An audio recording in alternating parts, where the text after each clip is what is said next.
ಸ್ನೇಹಿತರೇ ನಮಸ್ಕಾರ, ನಾನು ರವೀಂದ್ರ ಜೋಶಿ. ಅತ್ತ ಸಂಸತ್ತಿನಲ್ಲಿ ರಾಹುಲ್ ಗಾಂಧಿ ಆಟಾಟೋಪ ನಡೆದರೆ ಇಲ್ಲಿ ಬೆಳಗಾವಿಯಲ್ಲಿ ಕಾಂಗ್ರೆಸ್ಸಿಗರ ದಬ್ಬಾಳಿಕೆ, ದೊಡ್ಡ ಕೋಲಾಹಲ. ಒಬ್ಬ ವಿಧಾನ ಪರಿಷತ್ ಸದಸ್ಯನನ್ನು ಜೈಲಿಗೆ ಕಳಿಸುವಷ್ಟರ ಮಟ್ಟಿಗೆ ದಮನಕಾರಿ ನೀತಿಯನ್ನು ಹೊಂದಿದೆ ಕಾಂಗ್ರೆಸ್ಸು. ನೋಡಿ ಹೇಗಿದೆ ಈ ಕಾಂಗ್ರೆಸ್ನವರು, ಏನು ಬೇಕಾದರೂ ಮಾತಾಡ್ಬೋದು. ನರೇಂದ್ರ ಮೋದಿಯನ್ನು ಕೊಲೆಗಡಕ ಅಂತ ಸೋನಿಯಾ ಗಾಂಧಿಯವರು ಖುಲ್ಲ ಎಲ್ಲ ಕಡೆ ಹೇಳಬಹುದು. ಸಾವಿನ ವ್ಯಾಪಾರಿ ಅನ್ನಬಹುದು, ಚೇಳು ಅನ್ನಬಹುದು, ರಾವಣ ಅಂತ ಮಲ್ಲಿಕಾರ್ಜುನ ಮುತ್ಯ ಅವರು ಕರಿಬಹುದು. ಇದ್ಯಾವುದು ಕೂಡ ನಿಂದನಾತ್ಮಕ ಅಲ್ಲ, ಇವೆಲ್ಲವೂ ಅಭಿವ್ಯಕ್ತಿ ಸ್ವಾತಂತ್ರ್ಯ. ಆದರೆ ಸಂಸತ್ತು ಒಳಗಡೆ ನಡೆದಂಥ ವಿದ್ಯಮಾನವನ್ನು ಪೊಲೀಸ್ ಕಂಪ್ಲೇಂಟ್ ಕೊಡುವ ಮೂಲಕ ಲಕ್ಷ್ಮೀ ಹೆಬ್ಬಾಳ್ಕರ್ ಅವರು ಸಿ ಟಿ ರವಿ ಅವ್ರನ್ನ ಜೈಲಿಗೆ ಹಾಕಿಸ್ತಾರೆ. ಹೆಂಗಿದೆ ಸ್ವಾಮಿ? ಭಾರತ ದೇಶದಲ್ಲೇ ನಡೀತಾ ಇರೋ ವಿಚಾರ, ಕರ್ನಾಟಕದಲ್ಲಿ ನಡೆದಂಥ ವಿಚಾರ. ಯಾವಾಗಲೂ ಸದನದ ಒಳಗಡೆ ನಡೆಯುವಂಥ ಕಲಾಪಗಳ ಕುರಿತು ತೀರ್ಮಾನ ಮಾಡುವಂಥ ಅಧಿಕಾರ ಇರೋದು ಒಬ್ಬರಿಗೆ. ಯಾರಿಗೆ? ಸಭಾಪತಿಗಳಿಗೆ. ಹೊರಟ್ಟಿಯವರು, ಬಸವರಾಜ ಹೊರಟ್ಟಿಯವರಿಗೆ.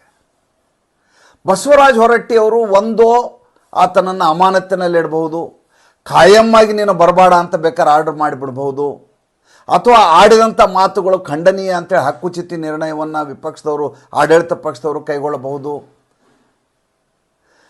ಎಕ್ಸ್ಪಂಜ್ ಮಾಡಬಹುದು ಶಬ್ದಗಳನ್ನು. ಅದೆಲ್ಲವನ್ನೂ ಬಿಟ್ಟು ಲಕ್ಷ್ಮೀ ಹೆಬ್ಬಾಳ್ಕರ್ ಅವರು ಪೊಲೀಸ್ ಸ್ಟೇಷನ್ನಲ್ಲಿ ಕಂಪ್ಲೇಂಟ್ ಕೊಡ್ತಾರೆ. ಪೊಲೀಸರು ಬಂದು ಸಿ ಟಿ ರವಿನ ಅರೆಸ್ಟ್ ಮಾಡ್ಕೊಂಡು ಹೋಗ್ತಾರೆ. ಭಾರತೀಯ ಜನತಾ ಪಾರ್ಟಿಯವರು ಮಿಕ್ಕಿ ನೋಡ್ಕೊಂಡು ನಿಲ್ತಾರೆ. ಭಾರತೀಯ ಜನತಾ ಪಾರ್ಟಿಯವರು ಒಗ್ಗಟ್ಟಾಗಿದ್ದಿದ್ರೆ ಕಾಂಗ್ರೆಸ್ಸಿನವ್ರಿಗೆ, ಸಿದ್ದರಾಮಯ್ಯನವ್ರಿಗೆ, ಲಕ್ಷ್ಮೀ ಹೆಬ್ಬಾಳ್ಕರ್ ಅವ್ರಿಗೆ ಈತನ ವಿರುದ್ಧ ಕಂಪ್ಲೇಂಟ್ ಕೊಡೋ ತಾಕತ್ತಿರ್ತಿತ್ತನ್ರಿ. ಇವರೇ ಹೊಡೆದಾಡ್ತಾ ಇರೋದರಿಂದ ಇವತ್ತು ಆ ರೀತಿಯಾದಂಥ ದಮನಕಾರಿ ನೀತಿಯನ್ನು ಕಾಂಗ್ರೆಸ್ಸು ಹೊಂದಿರೋದು. ಮೊದಲನೇದಾಗಿ ಸಿ ಟಿ ರವಿ ಆಡಿದರೆನ್ನುವಂಥ ಮಾತಿನ ಬಗ್ಗೆ ನನ್ನ ಆಕ್ಷೇಪ ಇದೆ. ಯಾವುದೇ ವ್ಯಕ್ತಿ ಇನ್ನೊಬ್ಬ ಮಹಿಳೆಯ ಬಗ್ಗೆ ಆ ರೀತಿ ಮಾತನಾಡುವ ಹಾಗಿಲ್ಲ. ಇನ್ನೊಬ್ಬರ ಚಾರಿತ್ರ್ಯ, ಇನ್ನೊಬ್ಬರ ಶೀಲದ ಬಗ್ಗೆ ಈ ರೀತಿಯಾಗಿ ಹಗುರವಾಗಿ ಮಾತನಾಡುವ ಹಾಗಿಲ್ಲ. ಮಾತನಾಡಿದ್ದೇ ಆಗಿದ್ದರೆ, ಮಾತನಾಡಿಲ್ಲ ಅಂತ ಸಿ ಟಿ ರವಿ ಹೇಳ್ತಾ ಇದ್ದಾರೆ. ಸ್ವತಃ ಸಭಾಪತಿ ಬಸವರಾಜ ಹೊರಟ್ಟಿ ಅಂತಾರೆ ಇದು ಯಾವುದು ರೆಕಾರ್ಡಲ್ಲಿಲ್ಲ, ಅವರವರ ಆತ್ಮಸಾಕ್ಷಿಗೆ ಅನುಗುಣವಾಗಿ ಇದನ್ನು ಸ್ವೀಕರಿಸಬೇಕೇ ವಿನ ಅದನ್ನು ದಾಖಲೆ ಅಂತ ತೆಗೆದುಕೊಳ್ಳಿಕ್ಕಾಗೋದಿಲ್ಲ ಅಂತ ಬಸವರಾಜ ಹೊರಟ್ಟಿ ಹೇಳಿದ್ದಾರೆ. ಹಾಗಾದರೆ ಲಕ್ಷ್ಮೀ ಹೆಬ್ಬಾಳ್ಕರ್ ಅವರು ಕೊಲೆಗಡುಕ ಅಂತ ಸಿ ಟಿ ರವಿ ಕರಿಬಹುದಾ? ಅದು ಒಂದಲ್ಲ, ಪದೇ ಅಂತ ಕರಿಬಹುದು. ಕೊಲೆಗಡುಕ ಅಂತ ಲಕ್ಷ್ಮೀ ಹೆಬ್ಬಾಳ್ಕರ್ ಸಿ ಟಿ ರವಿನ ಕರಿಬಹುದು, ಸಿ ಟಿ ರವಿ ಅವರನ್ನು ನಿಂದನಾತ್ಮಕವಾಗಿ ಕರಿಬಾರ್ದು. ಇದು ಭಾರತ ದೇಶದಲ್ಲಿರುವಂಥ, ಅದು ಕರ್ನಾಟಕದಲ್ಲಿ ಅಭಿವ್ಯಕ್ತಿ ಸ್ವಾತಂತ್ರ್ಯದ ಕುರಿತಾಗಿ ಇರುವಂಥ ವ್ಯಾಪ್ತಿ. ಇಷ್ಟಕ್ಕೆ ಮುಗಿಯೋದಿಲ್ಲ. ಹಾಗೆ ಮಾಡಿ 10 ಕರೆದು ರಂಪಾಟ ಮಾಡಿದ ತಕ್ಷಣ ಇವರ ಬೆಂಬಲಿಗರು ಅನ್ನುವಂಥವ್ರು, ಲಕ್ಷ್ಮೀ ಹೆಬ್ಬಾಳ್ಕರ್ ಅವರ ಬೆಂಬಲಿಗರು ಅನ್ನೋರು ಅಟ್ಟಿಸ್ಕೊಂಡು ಬರ್ತಾರೆ. ಬಂದು ಮಾರಣಾಂತಿಕವಾದಂಥ ಹಲ್ಲೆಯನ್ನು ಮಾಡ್ತಾರೆ ಸಿ ಟಿ ರವಿ ಮೇಲೆ. ಆತನ ತಲೆಗೆ ಗಾಯ ಆಗತ್ತೆ.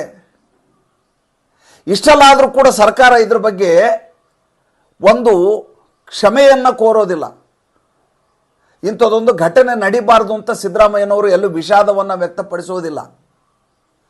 ಒಬ್ಬ ಮುಖ್ಯಮಂತ್ರಿಯ ಆಡಳಿತ ಅವಧಿಯಲ್ಲಿ, ತನ್ನ ಸುಪರ್ದಿನಲ್ಲಿ, ತನ್ನ ಕಾರ್ಯವ್ಯಾಪ್ತಿಯಲ್ಲಿ ಇಂಥದ್ದೊಂದು ಕೋಲಾಹಲ ನಡೀತದೆ ಅಂದರೆ ಇವರು ಎಷ್ಟರ ಮಟ್ಟಿಗೆ ದಕ್ಷರಾಗಿದ್ದಾರೆ, ಎಷ್ಟರ ಮಟ್ಟಿಗೆ ನಿಭಾಯಿಸಲಿಕ್ಕೆ ತಾಕತ್ತಿರೋರಾಗಿದ್ದಾರೆ ಅನ್ನೋದನ್ನು ಆಲೋಚನೆ ಮಾಡಿ. ಭಾರತ ದೇಶದಲ್ಲಿ ಒಂದು ಹೊಸ ಸಂಪ್ರದಾಯ ಶುರುವಾಗಿದೆ. ಅದೇನಪ್ಪ ಅಂತಂದರೆ, ಭಾರತೀಯ ಜನತಾ ಪಾರ್ಟಿಯವರು ಯಾರೇ ಇರಲಿ, ಅವ್ರ ಬಗ್ಗೆ ಏನು ಬೇಕಾದರೂ ನೀವು ಬೈಬೋದು. ಅವರು ಮಾತ್ರ ಅಲ್ಲ, ಭಾರತ ದೇಶದಲ್ಲಿರುವಂಥ ಹಿಂದೂಗಳು ಯಾರೇ ಇರಲಿ, ಅವ್ರ ಬಗ್ಗೆ ಎಷ್ಟೇ ಅಕ್ಷಮ್ಯವಾದಂಥ ಶಬ್ದಗಳನ್ನು ಬೇಕಾದರೂ ನೀವು ಬಳಸ್ಬೋದು. ನೀವು ಮಲೇರಿಯಾ ಅನ್ಬೋದು, ಡೆಂಗ್ಯೂ ಅನ್ಬೋದು, ಕೊರೋನಾ ಅನ್ಬೋದು, ಮೂಲೋತ್ಪಾಟನೆ ಮಾಡು ಅನ್ಬೋದು, ಮೂಲೋತ್ಪಾಟನೆ ಮಾಡ್ತೀವಿ ನಾವು ಅನ್ಬೋದು. ಒಂದು ಧರ್ಮವನ್ನು ಮೂಲೋತ್ಪಾಟನೆ ಮಾಡ್ತೀನಿ ಅಂತ ಉಪಮುಖ್ಯಮಂತ್ರಿ ಹೇಳ್ತಾನೆ ತಮಿಳುನಾಡಿನಲ್ಲಿ. ಆದರೆ ಭಾರತೀಯ ಜನತಾ ಪಾರ್ಟಿಯಿಂದ ಅತ್ಯಂತ ಸುಸಂಸ್ಕೃತವಾದಂಥ ನಡೆಯನ್ನು ಕಾಂಗ್ರೆಸ್ಸು ನಿರೀಕ್ಷೆ ಮಾಡುತ್ತೆ. ಅಷ್ಟೇ ಅಲ್ಲ, ಅದರಲ್ಲಿ ಒಬ್ಬ ಯಾರಾದರೂ ಈ ರೀತಿ ತಿರುಚಿದರೆ, ಒಂದು ಶಬ್ದವನ್ನು ಬಳಸಿದರೆ ಆತನನ್ನು ತೆಗೆದುಕೊಂಡು ಜೈಲಿಗೆ ಹಾಕಲಾಗತ್ತೆ. 2 ಘಟನೆಯನ್ನು ಇಟ್ಕೊಳ್ಳಿ. ಒಂದು ದಿಲ್ಲಿಯಲ್ಲಿ ನಡೆದ ಘಟನೆ, ಇನ್ನೊಂದು ಬೆಳಗಾವಿಯಲ್ಲಿ ನಡೆದ ಘಟನೆ. ದಿಲ್ಲಿಯಲ್ಲಿ ಪ್ರತಾಪ್ ಸಾರಂಗಿಯ ಮೇಲೆ ದಾಳಿ ಆಯಿತು. ಸ್ವತಃ ರಾಹುಲ್ ಗಾಂಧಿಯವರು ದಾಳಿ ಮಾಡಿದ್ದರ ಕುರಿತಾಗಿ ಪ್ರತಾಪ್ ಸಾರಂಗಿಯೇ ಸ್ಟೇಟ್ಮೆಂಟ್ ಕೊಟ್ಟರು. Medico legal case, Ram Manohar Lohia ಆಸ್ಪತ್ರೆಯಲ್ಲಿ ಒಬ್ಬನಿಗೆ ಸ್ಟಿಚಸ್ ಹಾಕಿ ಶುಶ್ರೂಷೆ ಮಾಡಲಾಯಿತು, ಇನ್ನೊಬ್ಬ ICUನಲ್ಲಿದ್ದಾರೆ, ಮುಖೇಶ್ ರಾಜ್ಪೂತ್ ಅಂಥೇಳಿ. ಇಮ್ಮಿಡಿಯೇಟ್ ಆತನನ್ನು ಬಂಧನ ಮಾಡಬೇಕಲ್ವಾ ರಾಹುಲ್ ಗಾಂಧಿನ.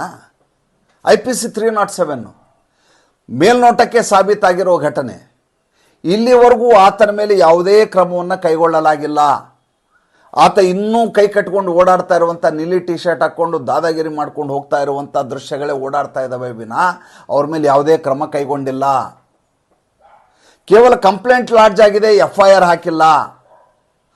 ಸ್ವತಃ ಅನುರಾಗ್ ಠಾಕೂರು ಬಾಸುರಿ ಅವರು ಹೋಗಿ ಕಂಪ್ಲೇಂಟನ್ನು ಲಾಡ್ಜ್ ಮಾಡಿದ್ದಾರೆ, ಸಂಸತ್ ಸದಸ್ಯರು ಬಾಸುರಿ ಸ್ವರಾಜ್.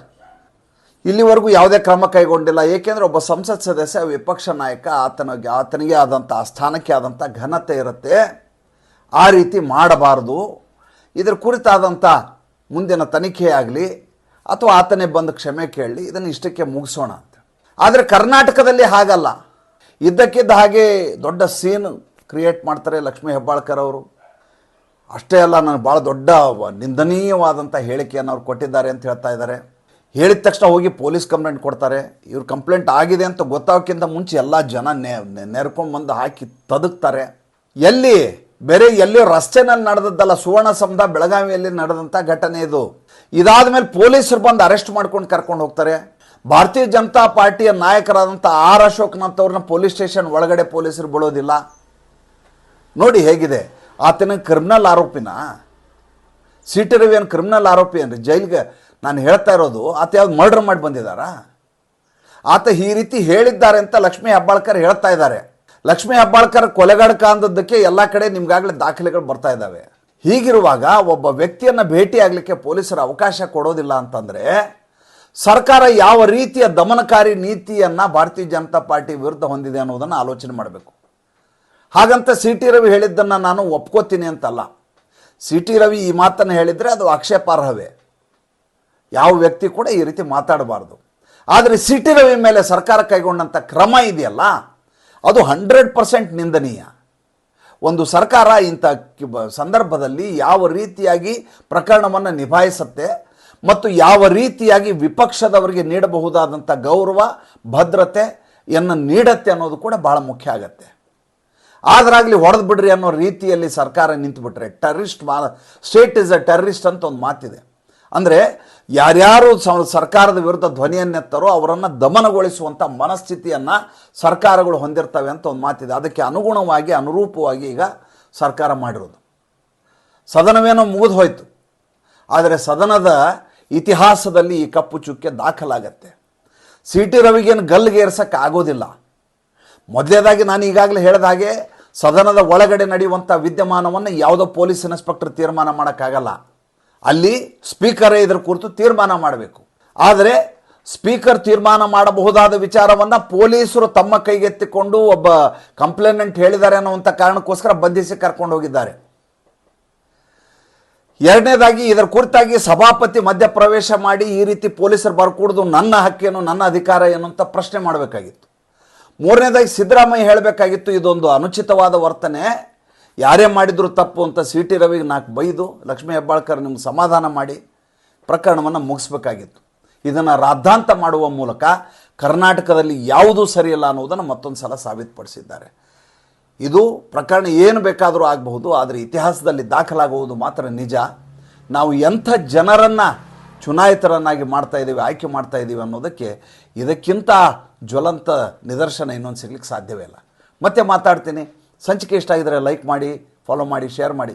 ದಯವಿಟ್ಟು ನಮ್ಮ ಮುಕ್ತ ಪತ್ರಿಕೋದ್ಯಮಕ್ಕೆ ಆರ್ಥಿಕವಾಗಿ ಬೆಂಗಾವಲಾಗಿ ನಮಸ್ಕಾರ.